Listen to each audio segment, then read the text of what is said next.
कहते हैं कि हर व्यक्ति के हाथ में धन की रेखा होती है, परंतु उसके लिए कड़ी मेहनत और परिश्रम करना पड़ता है। ऐसे ही एक शख्स जिन्होंने अपनी शिपिंग कंपनी की नौकरी छोड़कर खुद की ट्रांसपोर्ट कंपनी का बिजनेस खड़ा करके हर महीने 5 करोड़ रुपए की कमाई करते हैं।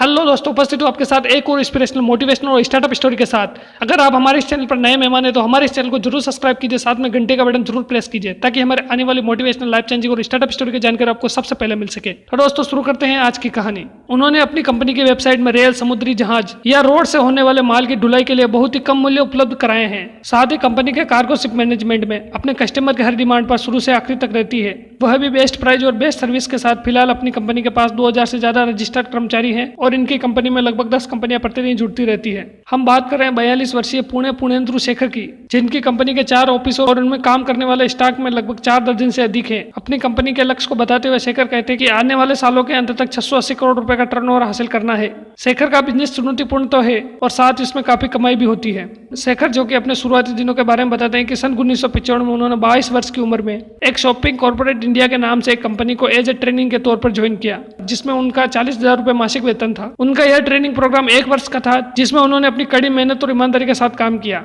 इसके बाद 2003 तक 12 महीने यानी 1 वर्ष तक शिप में काम किया। शिप में काम करने के दौरान उन्हें अपना खुद का बिजनेस करने का विचार आया, क्योंकि उनका मन कहीं और लगता था। इस वजह से वह शिप में काम करने पर मन नहीं लगा पा रहे थे।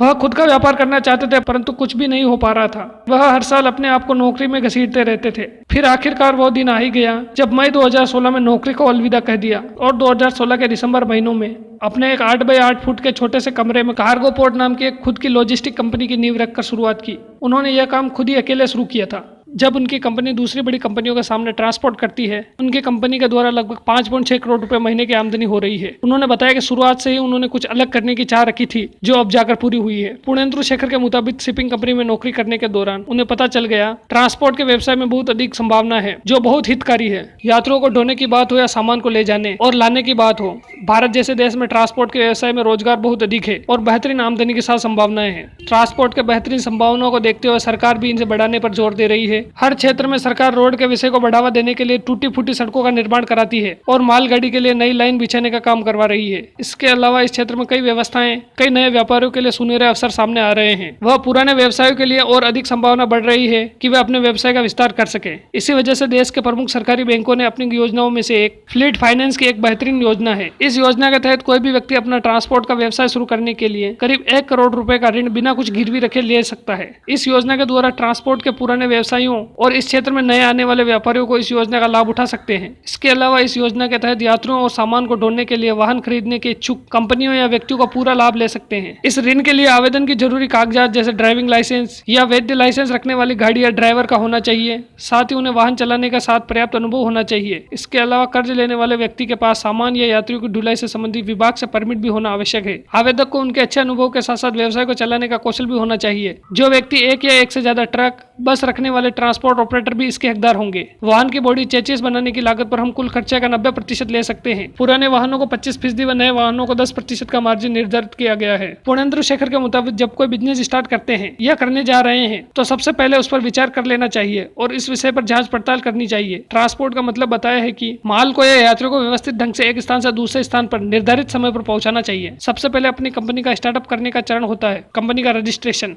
कंपनी का रजिस्ट्रेशन करवाते समय यह 3 कागजात, शॉप एक्ट लाइसेंस, कंपनी का उद्योग आधार नंबर और जीएसटी नंबर बहुत जरूरी होता है, जिसका कुल खर्चा मात्र 10,000 रुपए होता है। कंपनी का रजिस्ट्रेशन पूरा हो जाने के बाद ही अपना नया या पुराना वाहन को खरीदा जा सकता है। सबसे अच्छी और महत्वपूर्ण बात यह है कि भारत में लगभग सभी बैंक आज के दौर में ट्रांसपोर्ट व्यवसाय में लगभग बढ़ावा देने के लिए आवेदन को 80% तक ऋण दे रहे हैं। आवेदक को केवल अपना व्यापार शुरू करने के लिए 20% धन की व्यवस्था करनी पड़ती है। बैंक के ऋण के द्वारा आवेदक अपनी कंपनी के लिए अधिक से अधिक 10 वाहन को खरीद सकता है। कंपनी के द्वारा नए खरीदे गए वाहनों के लिए अलग से अनुभवी ड्राइवर को रखना पड़ता है। इस क्षेत्र में और भी कई तरह के नियम होते हैं जो कि अपने वाहनों को ओला उबर से जोड़ा जा सकता। बता दें कि ओला और उबर अब प्रत्येक शहर की पहुंच में आ चुकी है, जिसके साथ अपने व्यवसाय को विस्तार करने के लिए इसे जोड़ा जा सकता है। justdial.com की ऑनलाइन और ऑफलाइन सर्विसेज के द्वारा भी अपनी कंपनी का विस्तार किया जा सकता है, जिसमें आवेदक को अपनी कंपनी का रजिस्ट्रेशन मात्र 4,000 रुपए में करवा सकते हैं। बता दें कि अपने द्वारा कंपनी या आवेदक को अपने ही शहर में बहुत सारे कस्टमर एक साथ जुड़े जा सकते हैं। आवेदकों को केवल इतना ही ध्यान रखना पड़ता है कि वह अपने ग्राहकों के सामान आदि को सही समय पर व्यवस्थित ढंग से पहुंचाया जा सके। इस दौरान आपको अपने वाहन की सर्विस पर ध्यान रखना पड़ता है, नहीं तो कस्टमर के सामान को सही समय पर न पहुंचा पाने की स्थिति में कंपनी की वैल्यू खराब होने का डर रहता है। सरकार के द्वारा ऐसे कार्यों को देखने के बाद नए लोगों की परिस्थितियों को कम करते हुए उनके व्यवसाय को बढ़ावा देने के लिए समय समय पर प्रोत्साहन करती रहती है और देश में रोजगार को बढ़ावा देने के साथ ही काम करती रहती है, जिससे परिवहन के द्वारा देश की अर्थव्यवस्था बढ़ती है। तो दोस्तों, कैसी लगी आज की हमारी कहानी हमें जरूर बताएं। इस प्रकार की मोटिवेशनल, लाइफ चेंजिंग और स्टार्टअप स्टोरी सुनने के लिए हमारे इस चैनल हिंदी स्टोरी हाउस को अभी सब्सक्राइब कीजिए, साथ में घंटी का बटन जरूर प्रेस कीजिए ताकि हमारे आने वाली मोटिवेशनल, लाइफ चेंजिंग और स्टार्टअप स्टोरी की जानकारी आपको सबसे पहले मिल सके। तो फिर मिलते हैं एक और इंटरेस्टिंग स्टोरी के साथ, तब तक के लिए बाय बाय।